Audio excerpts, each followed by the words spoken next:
How can you make sure research is trustworthy and reliable? Well, identifying conflicts of interest is an important step. Consider this.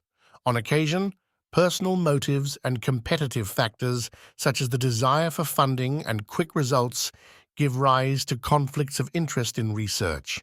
This can ultimately discredit the research, damage trust in science, and put people in potential harm.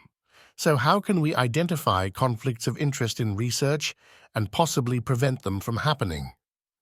As a researcher, you can consult the 3 typologies of conflicts of interest identified by IANUS.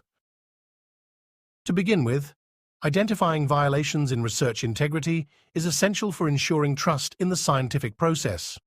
Violations of research integrity include plagiarism, falsifying data, and manipulating results. This also includes non-transparency of a study's external funding.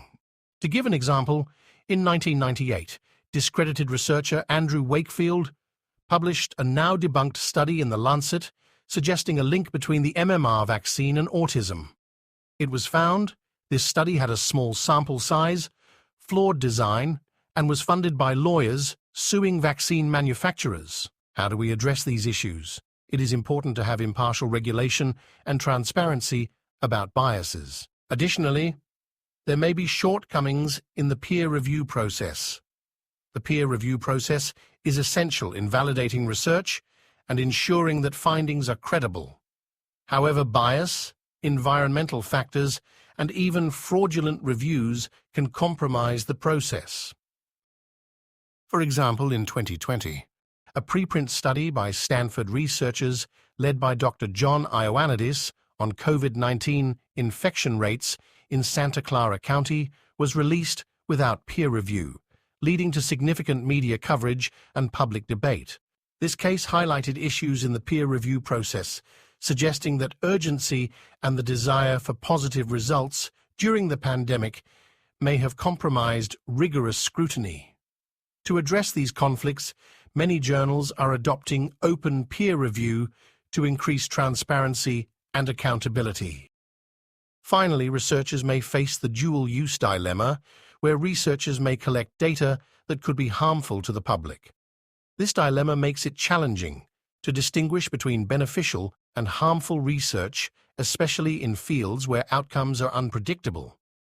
One example is in 2011, researchers Ron Fouchier and Yoshihiro Kawaoka conducted studies on the H5N1 influenza virus, creating airborne transmissible strains. This highlights a dual-use dilemma, advancing public health preparedness while risking bioterrorism and accidental release. To mitigate these risks, researchers must carefully weigh the potential misuse of their work against its benefits through risk analysis.